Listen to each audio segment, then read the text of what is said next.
everybody, and welcome to another episode of the Above Average Joe Show. We have a special guest here again today. Every guest is a special guest.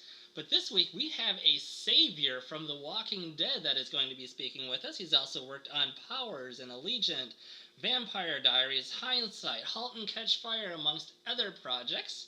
Today we have our guest, STACEY CROWDER.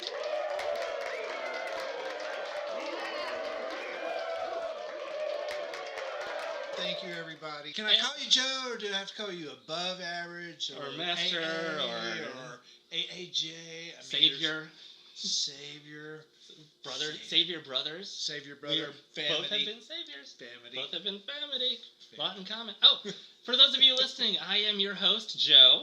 Your mouth is all puffed up like a baboon's ass. Ouch. I don't think anybody's ever told me that. That kind of sucks, but we will keep moving on. So, STACEY, you are an actor. Yes. For anybody who might not know what an actor is, say they're from, not the United States or from somewhere that's got less technology, how would you describe what you do to somebody who's never seen or heard of acting? I think the best way to describe what I do is I get paid to pretend to be somebody else. All kind of different things, and that's the beauty of acting. They'll show you what they want, they'll give you the words to say, they'll dress you up the way they want to dress you up, so it's really a great way to just pretend to be somebody else. And what kind of roles have you had? Because you seem to be kind of diverse. I try to be diverse, but I'm kind of falling into You're finding your niche? A niche market, yeah, and that's okay.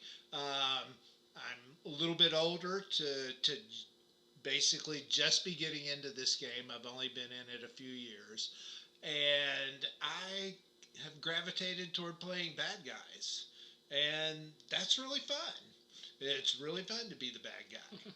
And is that something you feel that you can kind of relate to, or is this completely out of character for you, or is it somewhere in the middle to where, well, I used to be a bad guy, so I know where that's coming from? Or are you having to do research to, I am such a good person that I don't know how to be bad, so you're having to figure out what they're wanting? Or where are you coming from for these characters? It's a little bit of both. I was not the nicest guy in my 20s and 30s. I mean, I was a nice guy, but I wasn't necessarily on the right side of the law, even though I didn't go to jail or anything like that. But it was clean fun, and I enjoyed myself. But I have been around the unseemly elements that come with that lifestyle, so I have a little bit to draw on. I'm not a violent person, never been involved in gun violence or anything like that, but that you were willing to admit. Yeah, that I'm willing to admit. I would not let a stranger know that. Or 1,000 strangers, depending on how many people are listening. A bunch of strangers, exactly. But I like comedy also. I would like to move a little bit into that foray of acting talent. I don't consider myself a very dramatic actor. I'll never carry a film as a lead character. Possibly, you never know. Never say never. But I do find that being the bad guy and the kind of tough guy is a fun way to be in the film industry, even though it's a niche market. It's just a lot of fun. Really a blast. Well, one of the gentlemen I worked with, Xander Berkeley, he played the bad guy in Air Force One. And Harrison Ford is one of my favorite actors. So in working with him and hearing stories from that set, he was a great bad guy who wasn't a tough guy. So there's ranges of being bad guys. I kind of like handling weapons as I got into being a bad guy, and you're going to use this weapon, or you're going to do this in a scene. That's fun. Even though the weapons don't fire, some do in productions, most don't. It's a safety issue. It's just really fun to carry around a big gun and very quietly go, pew, pew, pew, which is done more often than you think. I usually want the ping, ping, ping. I like little tiny BBs coming out of mine. Well, when production actually tells you to quit saying pew pew, yeah, you've done it a little too much. Or you just smelled something from the back of the bus. Yes, that has happened too. So, how did you get into acting? How did you get started in acting? Was it something that you grew up doing? Did you always want to do it? Did you do something else and decide, you know what, acting might be fun, and just gave it a try and just got addicted to it? Or It's a convoluted story with a huge time gap in it. In 1984, maybe 85, I had a friend of mine who worked for TBS, and at the time, Ted Turner produced The Catlins, and it was Ted's attempt to do a daily soap opera along the lines of I wanted to say As the Stomach Turns, but that was Carol Burnett. It's As the World Turns. Yes, As the World Turns. In general, but anyhow, it was a daytime soap opera. They needed a horse for a scene. She raised horses. She called me to ask me to go with her just to help handle the horse so she wouldn't be here by herself. We got there, we're putting the horse in the fake stable, and the director came up to me. I didn't know he was the director, and asked if I would like to sit in on a scene. Sure. I had no idea what I was getting into, but 14 hours later, you know how this works. No, you can't go yet. Yeah, by now it's like 2:30 in the morning. She is long gone. I'm still there without a car. And this is years before Uber. But it turned into a really fun scene that I was used, and it showed up on the show, and I kind of got bitten by the bug. So I went to there were only a couple of agencies in Atlanta at the time. One legit and one that wasn't really quite too legit. Guess which one I picked? Unfortunately. Aww. So this is 1984. I signed with them, dropped $800 in 1980s dollars on photos. Got the photos back. They looked good. They made me look good. And I sat down with the owner of the agency. He goes, okay, well, now you understand that there's no work in Atlanta. If you want to be a working actor, you're going to have to move to New York or Los Angeles. Well, I was just about to get married to a woman that had 2 children.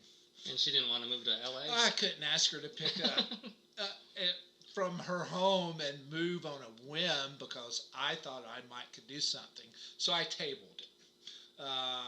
And there wasn't any work. There was some commercial work, and there was some print work in Atlanta, but there was no television production, so to speak, of in Atlanta. Yeah, because this is just after Dukes of Hazzard. Correct. That was one of the biggest things, and In the Heat of the Night was the other one. Correct. In the Heat of the Night followed, and of course, Smokey and the Bandit caused that bit of explosion. So I tabled it and raised a family, and in the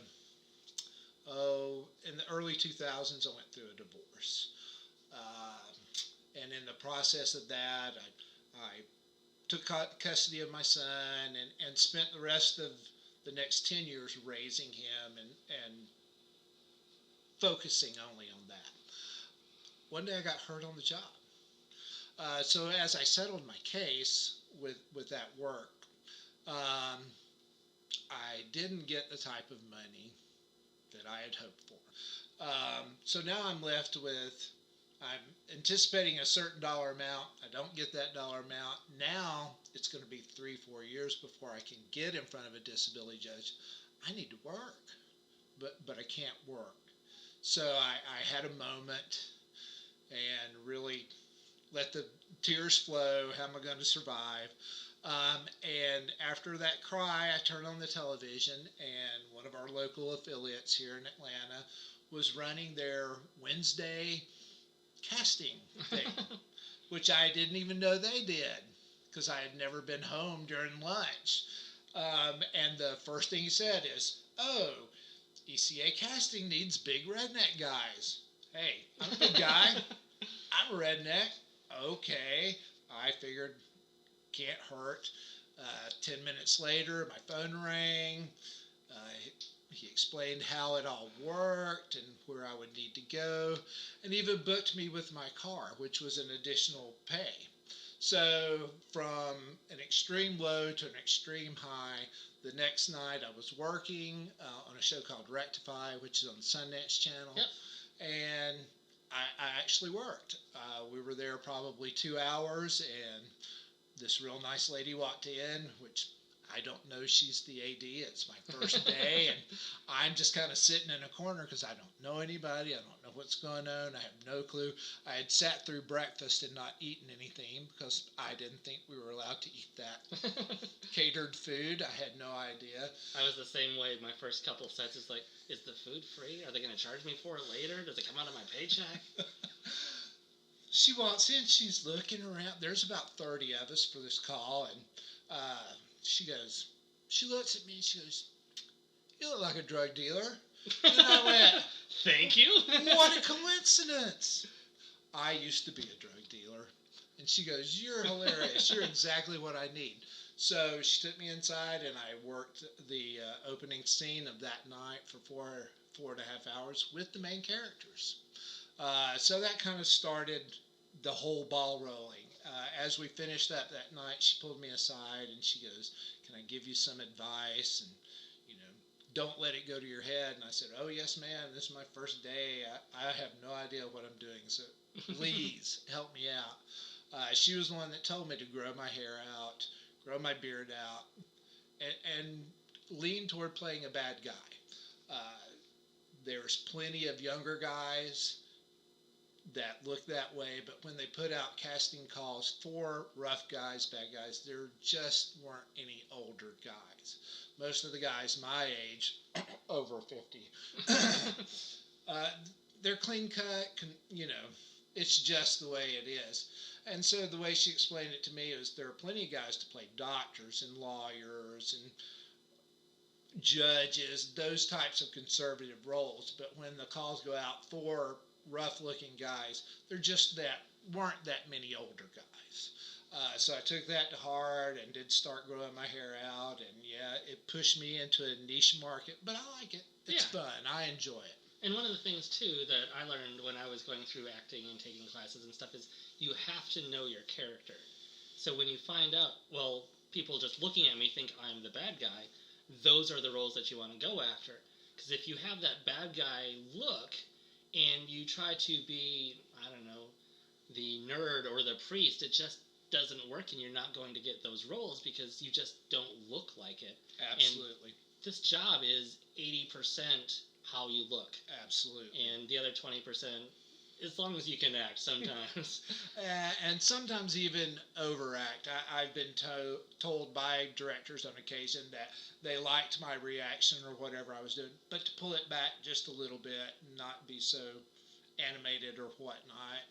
And it's how you take that instruction and not let it bother you and just roll with it. That makes a difference because directors remember you from production to production. You always run into people you've worked with before. Which will lead into our next section. We're going to take a quick break first, and we will be right back.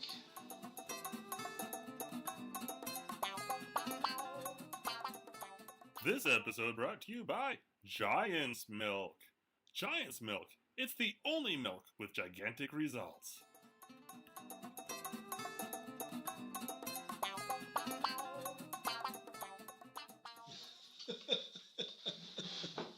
Welcome back, everybody, to the podcast. This is the Above Average Joe Show, along with STACEY CROWDER, who is our guest of the day, guest of honor.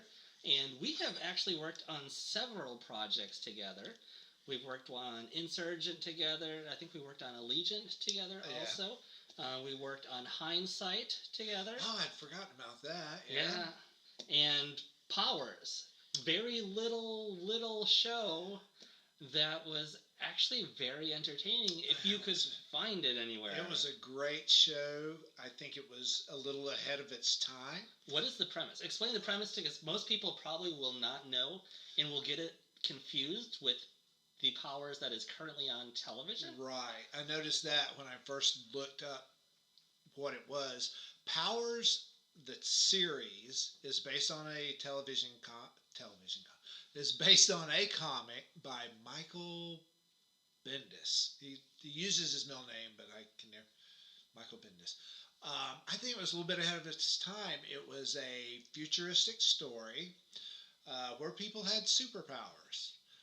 And it was normal for them. It right. wasn't like X-Men where they're, oh, you're a mutant and we're going to throw you away. Right. And they had, you were either a good superhero or a bad superhero. And if you were a good one, then you had agency. You were like you were a celebrity. Yeah, you were a celebrity. You had agents. You had your own clothing lines, things of that nature. But what we played, we were cops. Joe and I were detectives, and we worked for the Powers Division. And our job was to work with the good superheroes to solve crime and to capture the bad superhero. You call them super villains, the bad villains. It was a great show. Good scripts, good stars. We had Shalto Copley, very strong acting. Susan Hayward, and she was great. And I do believe it was a little bit ahead of its time because it was based on superheroes, but it was 4 years ago now. Yeah. And it was only available on the PlayStation Network. And even people who were on the PlayStation Network didn't really know how to go out and find it. I think if the producers had a secondary outlet such as Netflix or Hulu or something that Sony now owns, Crackle, they could have even put it on Crackle at that point. But it's a really good show. Special effects. People flew, buildings fell, cars burned. Oh my gosh, Joe and I worked one of the hardest scenes on Halloween I think I've ever worked before, and it wasn't strenuously hard, but it was just cold. It was really, really cold to be Halloween. And keep in mind, this is in Georgia. It was snowing here, which never happens. And we were outside. In short-sleeve t-shirts.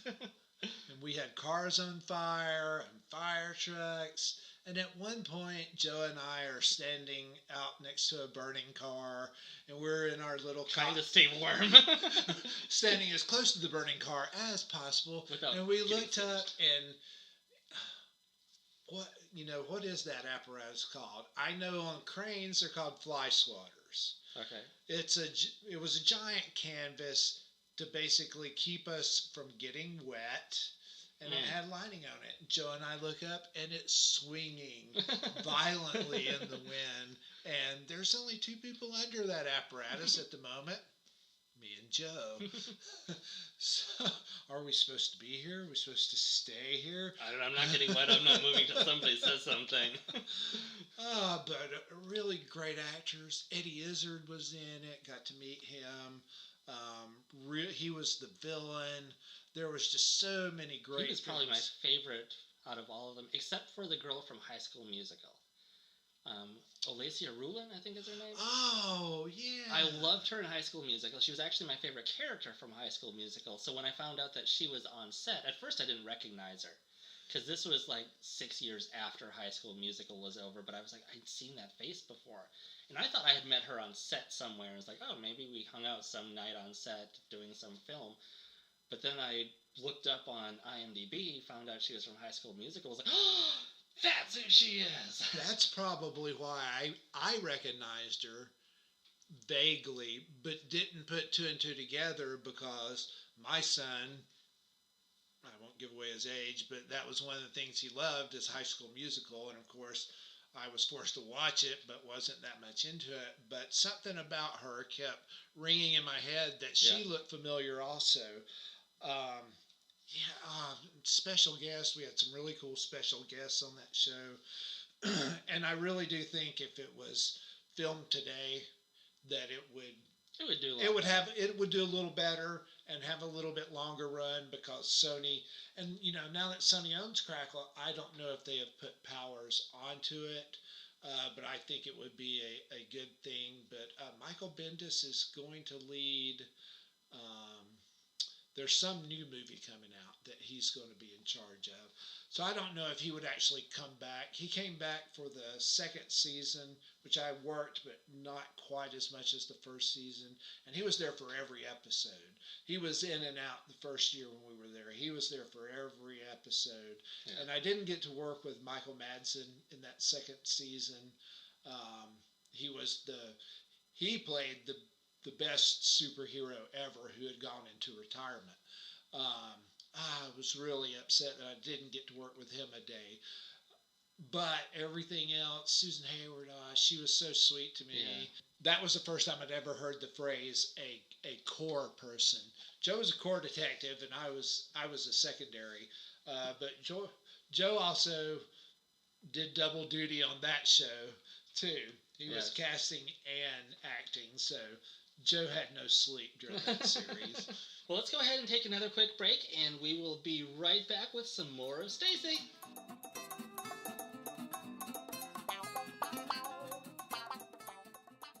Oh, yeah. Back in high school, I could only bench press 300 pounds. My only option was to work out harder and inject steroids if I wanted my forearms to match the circumference of my thighs. But not anymore. Nope, because now I have testosterone, the first steroid-infused pasta in a box. I saw results in just 90 days. I eat one box for breakfast, one for lunch, and only 2 boxes for dinner washed down with a sensible midnight snack. I thought for sure I would feel hungry on this new plan, but I'm surprisingly full after every meal. And I went from 83 to 87 pounds, what could only be pure muscle, in just 7 weeks. Testosterone. You can find it in your grocery store next to other great products like estrogen biloba, insulinolium, and androgenicide. Side effects may include migraines, headaches, nausea, pemphigus, flexible sigmoidoscopy, onychomycosis, pregnancy, and minute traces of rigor mortis. Testosterone, not to be taken as a suppository.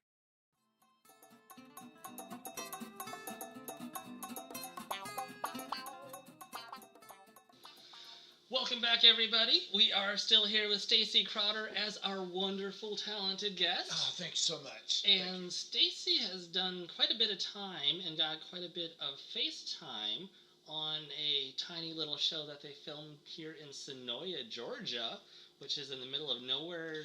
The Walking... That's true. Something. What is it called? Walking... Oh, God. I almost said zombies. Don't. It's not the zombie show. There's no zombies. Don't. That is... They hate that. That is taboo. It is. They are walkers. And yes, The Walking Dead. Man, great How many seasons have you done on that now? On paper, 3 seasons. Technically, 2 years. The very last episode of season 6, which contained the big cliffhanger that the public hated tremendously. Was that when they took out Glenn? Well, it was the episode that would lead up to Glenn's loss. Yeah. The actual... Where nobody knew who got hit. Absolutely no one knew. Even Jeffrey Dean Morgan did not know. And he was the one with Lucille doing Absolutely. The punishment. And even though I'm just an extra on the show, I honestly, at that point of filming that finale, I don't think they were 100% sure of who they were going to lose at that point. I think that was decided during the break between the productions, correct? Yeah. Because I think they had planned on filming all of them, so nobody would actually know. That did happen. I'll get to that. When we were filming the finale, Jeffrey Dean Morgan would do us JDM. I'm gonna You're buddies with him I'm now. Gonna just cut We're down to to the initials chase. SC. Well, everyone on set especially Nicotero, eventually got tired of saying Jeffrey Dean Morgan, and JDM became the norm. And even though we're not like best buddies, yeah, we called him JDM too. But he would end that spiel camera-wise on a different person, um, so that we as background would not know where the show was headed. And that's kind of why I feel like they really had not made the final decision on who was going to die in that episode at that point. But when we rolled over to season 7, we left that season wondering if we were going to return. We're just extras. But somebody made the point to a handful of us that were right there with the main principal players. I was right behind Daryl and Rosita. You guys will have to come back for continuity. So that was kind of a blessing, knowing, oh, hey, we're going to at least get to return for that episode. You've got a job coming up. Yeah, so even though it was blistering cold, both the finale and the first episode were near freezing all the time. But it was a lot of fun. We did 3 days of that very intense scene, and everybody was, especially the main principal actors. Sometimes you can say, "Hey, good afternoon" to main principal people, and they'll return. Everybody was just on a different plane for that episode. So we filmed those 3 overnights, and with those 2 deaths. And I get home, and about the time I get home, I get a call. How soon can you get back to set? And I said, an hour and a half maybe with traffic. They're like, okay, we'll see you as soon as you get here. Wow. So 10 of us came back. And that was the night that the alternate kills were filmed. We didn't sign a separate NDA, but we were sat down by production and told we will take your life, your children's lives. Absolutely. You were selected because of a level of trust, and you're not going to be seen. It's primarily going to be from the waist down, but you're going to see all these other deaths. So anything happens, we know who's, and it was like a second unit. It was a very small production, and everybody got killed. Was that difficult for you to watch? I know that you've watched the show. You've now been with these people for a while. They are your friends and family. Is it hard to be in that moment on set, even though you know that it's all pretend and it's all fake? Is it still hard because they're such great actors to watch them die? Absolutely. They all really rose up for that episode, all the principals that were involved in that episode. And probably the only lighthearted part of the shoot was when Glenn comes out from the prosthetics trailer and his eyeball is already hanging out. He's like, hey, everybody. It's hard not to laugh, even though you know what's going on, but to see him turn it on and become that character in that moment, and Lauren to be upset as she is. I mean, everybody took it to the next level. So it was very, it was easy for background because after we cut, we could relax. Those principal actors really had to stay in that moment. And it was, I learned more in that 4 days about acting than I had in the 2 or 3 years of work I'd done before, simply by seeing that. And I learned a lot about directing. Greg Nicotero is an excellent director and knows how to pull things out of actors that you probably wouldn't see with someone else. But they all have worked together for so long. Seeing one of the basically original members die off. One of the few that were left. Yeah, it really tugged on everybody's heartstrings. Probably the hardest thing that I had to deal with was the scene where Negan tells Rick to cut Chandler's arm off. Mm. Now we're standing there, and our direction is you're stone faced. You've seen this before. It's Negan's MO. Don't react. So here's Andy, just tears rolling down, and I actually floated away and thought, could I do this to my son? And before I knew it, I had a little tear rolling, and Norman Reedus happened to catch me with that tear rolling down, and it almost ruined the scene because it tickled him. And as soon as we cut, I looked right at him. I said, I'm not crying, you're crying.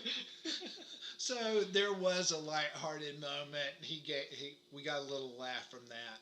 But yeah, it was a very intense week of filming. That's one thing that I liked about Norman. I only got to work as a savior for one night. Never even made it to set to be on camera, but we watched from the sidelines. So we were up at Hilltop sitting on the steps, and Norman Reedus was there.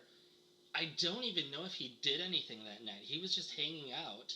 Never saw him get called to set, but he's sitting there just smoking a cigarette, talking with the background, hanging out like everybody is somebody, which is one thing that I highly respected about him. He wasn't above anybody else. He wasn't off in his own little corner. He wasn't in monitor world. He's just somebody like you and me. Still. Absolutely, yeah.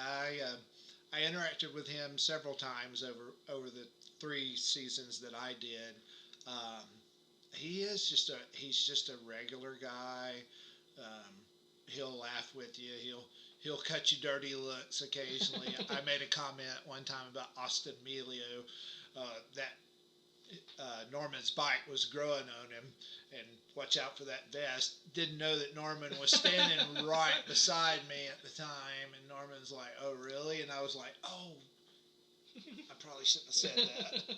He's like, it's all right. It's funny.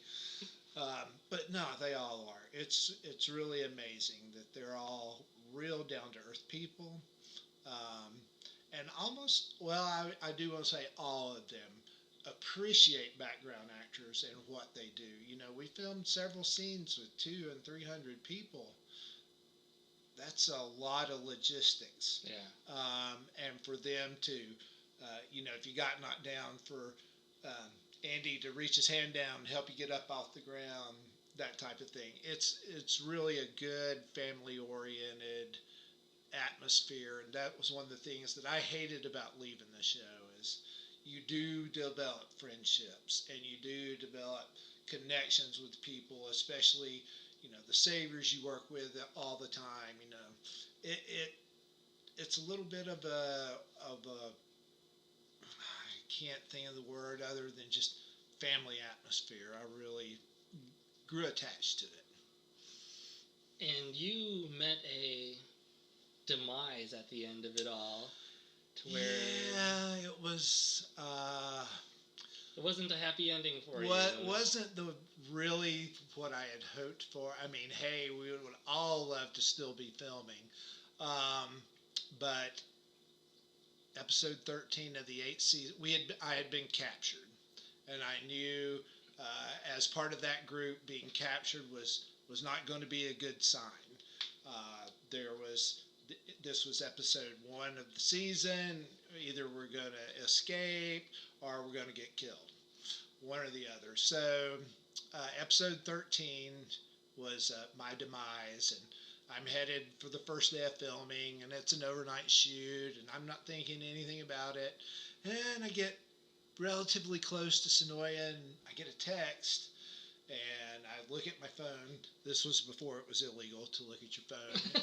And it simply says, sorry, dude, you're not going to survive the night. And I said, did I read that right? Was it from a recognized number at least? Or it was from the casting director. Okay. Yeah, it was a recognized so number. A random number just telling you, yeah. Guess what? I've been watching you. So I pull off, and I pull in a parking space, and I read it again. Yeah, it's from the casting director, and that's all it says is, sorry, dude, you're not going to survive the night. So I get to set, and I hop on the bus.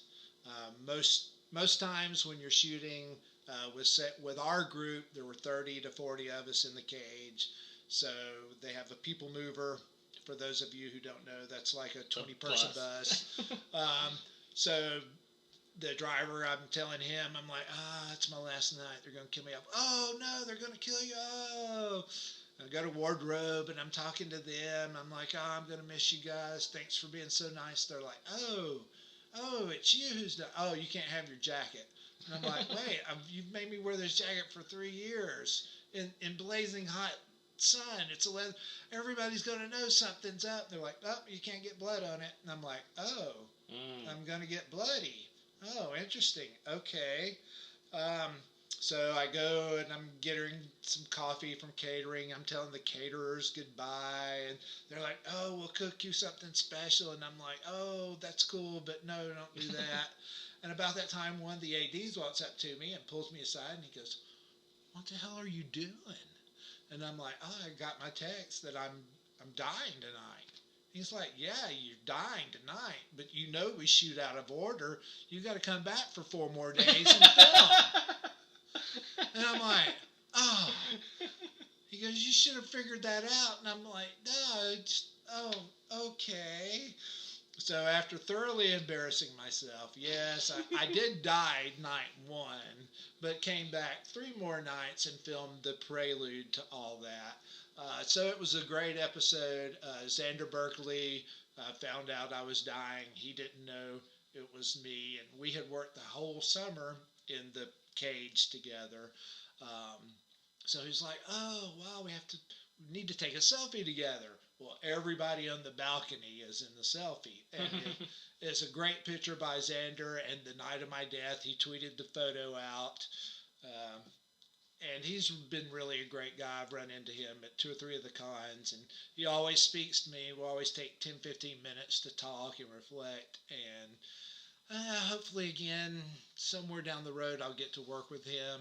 He was really a great person that gave me a lot of advice, considering my age and not really coming up in the acting world, how to get experience without sinking a bunch of money into classes, because I'm a little too old for that at this point.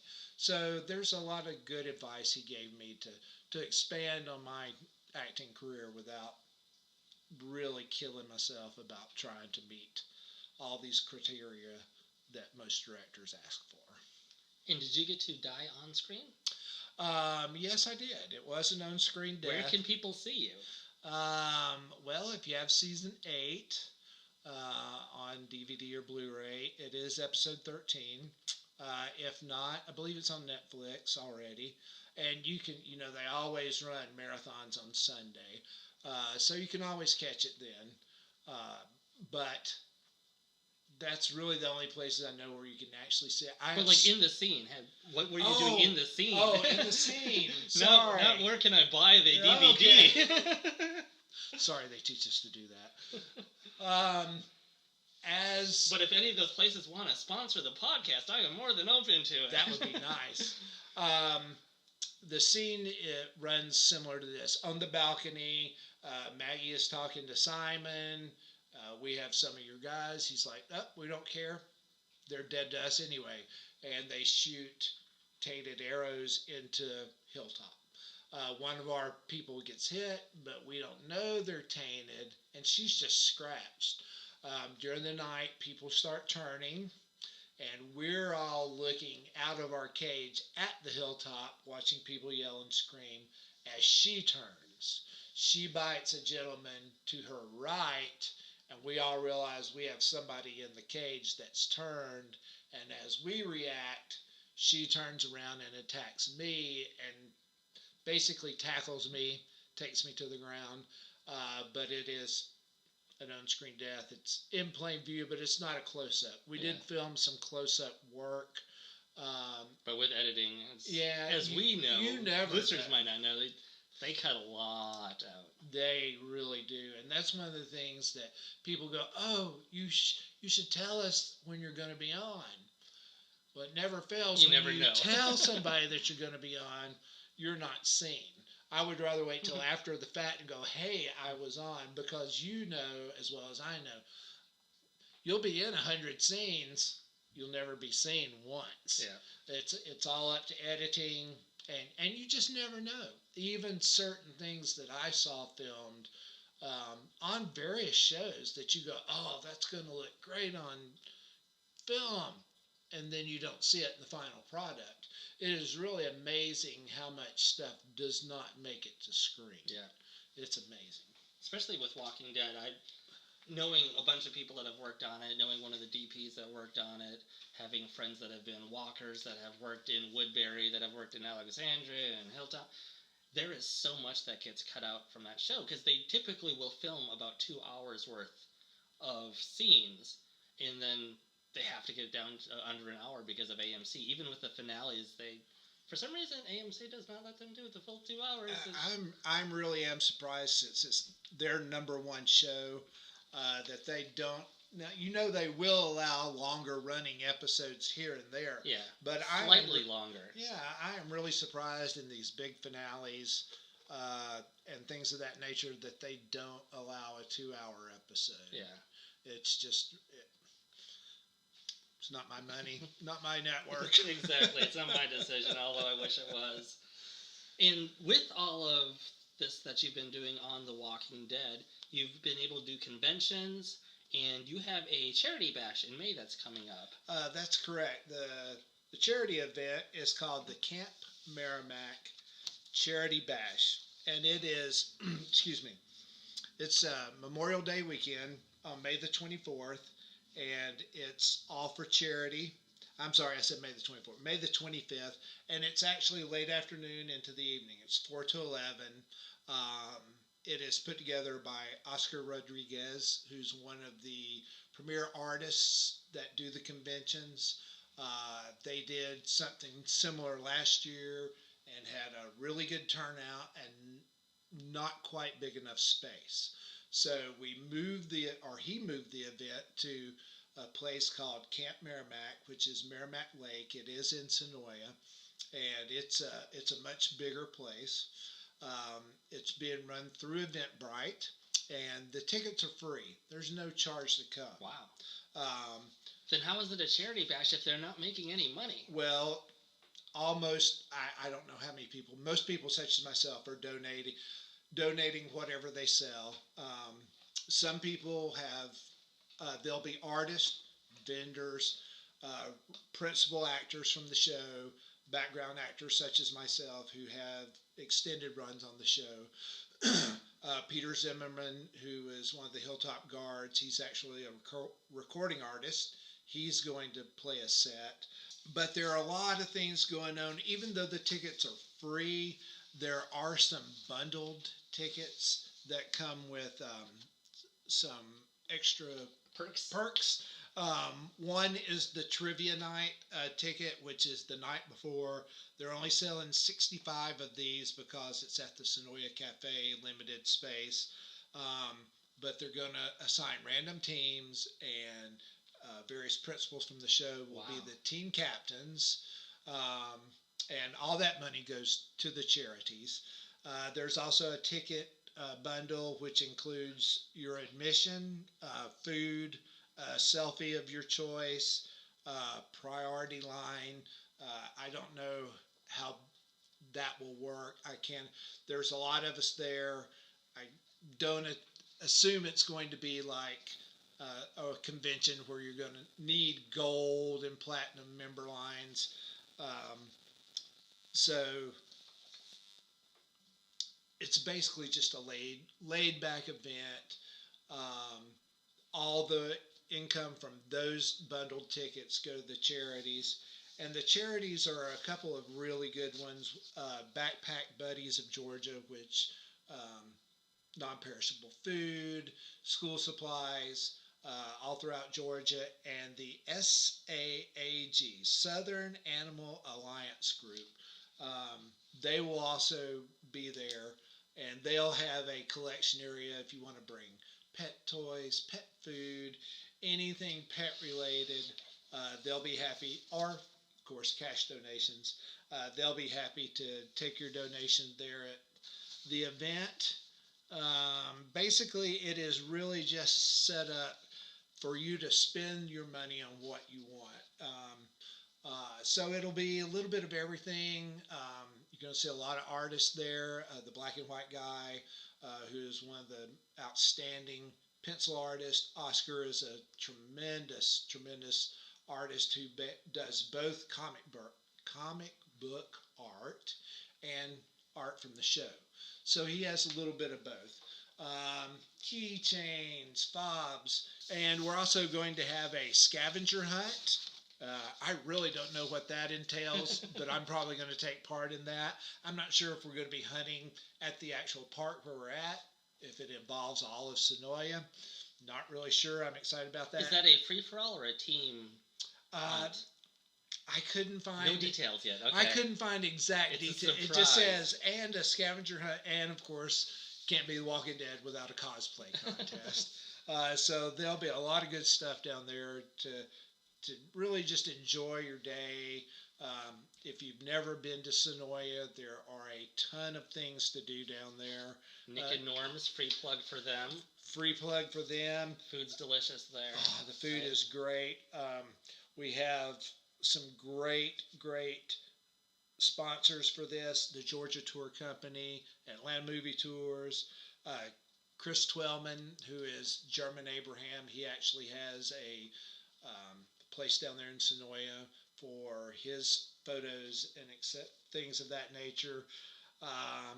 Master Barbecue is going to provide the food. And just for a quick free plug for my friends that you just mentioned, the Atlanta Movie Tours. If those of you listening want to come see the locations used on the non-zombie TV show that we have been discussing, they do an amazing tour. I've gone on both of their tours. Well, I don't know. They might have like 3 or 4 now. I've been on the first 2 tours that they had, and both of them are very iconic places that you go and see. You see where Rick was stuck under the tank down at 5 Points, and you see where they had the, what was it? It was like a gladiator ring. They bring you to the gladiator ring where Merle and Daryl face off against each other, and they bring you to all of these locations that you can see firsthand where they filmed all of these shots. That's like, oh, this is from season 1, this is from season 4, this is from season 3. And they take you to everywhere other than the farm, because they're not allowed there, which, just heads up, if you're trying to get to the farm, do not go.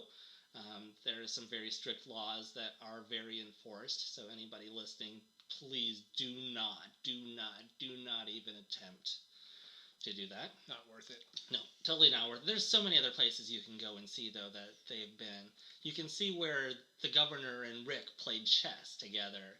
You can see the don't open, dead inside doors. And that's actually and they have the cell. Who's in the cell? I'm drawing a blank. It's actually in Sonoya.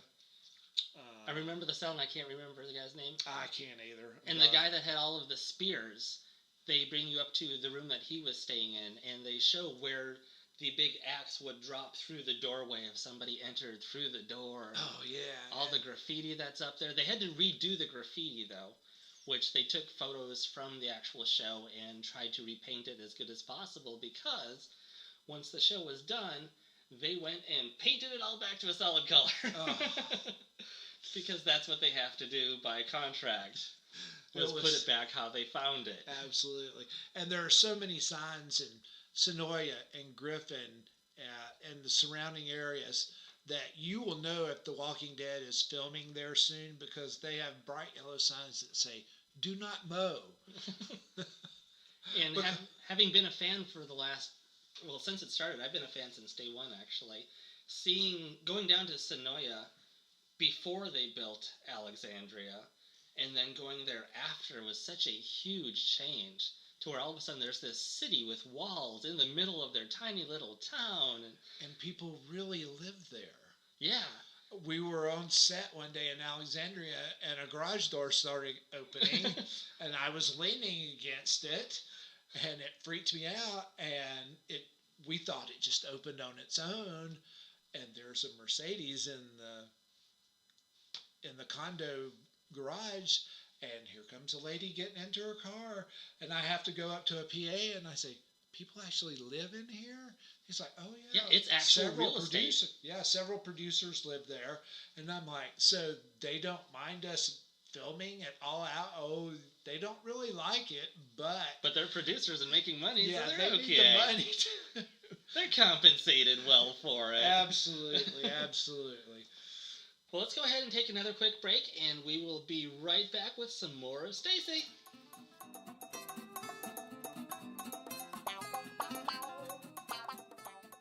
A very special treat for you guys today. We have a musical guest on this episode, Matthew Hawk. Matthew has joined us on another podcast that I co-host, The Extra Unordinary, when we talked about Baby Driver and had some very interesting information if you want to check that out. He is an author and a musician, and one of his songs was just featured on the movie Boy Erased. So this is going to be from his new upcoming album that releases on May 14th. This is the song The Sun Will Rise Again by Matthew Hawk.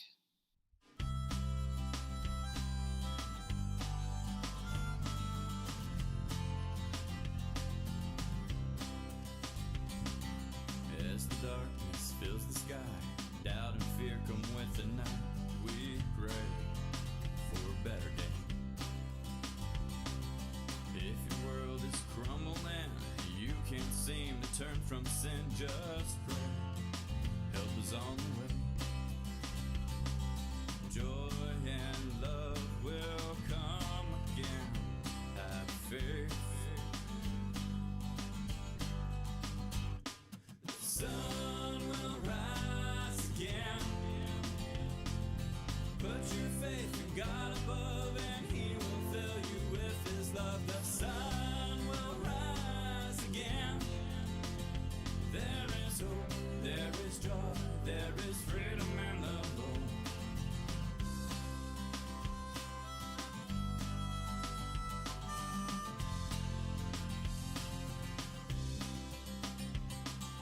Don't believe the lies told, and let the darkness eat your soul. Believe, and you'll be free. There's healing for the broken heart. The darkness ends where living starts, in Him salvation came. Joy and love will come again. Have faith. Sun will rise again. Put your faith in God above, and He will fill you with His love. The sun will rise again. There is hope, there is joy, there is freedom in the Lord. The sun will rise again. Put your faith in God above, and He will fill you with His love. The sun will rise again. There is hope, there is joy, there is freedom in the Lord. The sun will rise again. Put your faith in God above, and He will fill you with His love. The sun.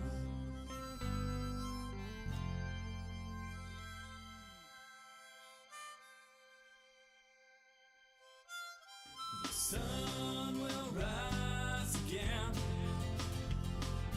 Put your faith in God above, and He will fill you with His love. The sun will rise again. There is hope, there is joy, there is freedom in the Lord. There is hope, there is joy, there is freedom in the Lord. There is hope, there is joy, there is freedom in the Lord.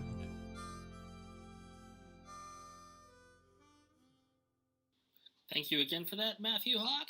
And we are going to go ahead and go back to our episode for a little bit more with STACEY CROWDER.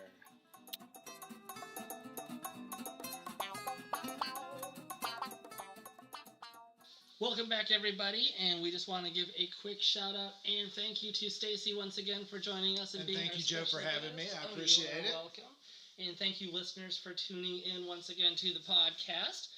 Stacy, if people want to get a hold of you, see you, follow you, Where can they find you? I'm on all social media at one easy entry at actor Stacy, one word, CEY, not IE, not I, not CY, CEY.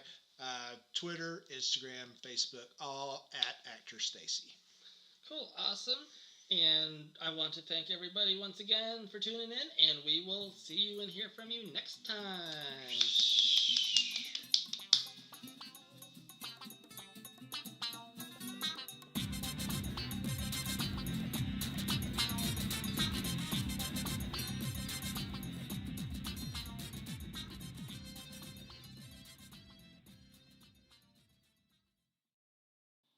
Thank you again to our guest, STACEY CROWDER. Special shout-out thanks to Addison and Jamie Lynn for all their assistance on this episode.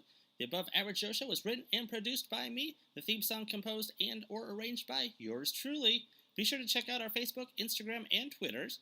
You can also check out another podcast I co-host, The Extra Unordinary, and other great media content by Moon Possum Productions at moonpossum.com. If you'd like to show your support through a donation, you can go to aajoeshow.com. Proceeds will go to help support the creation of more great shows just like this one.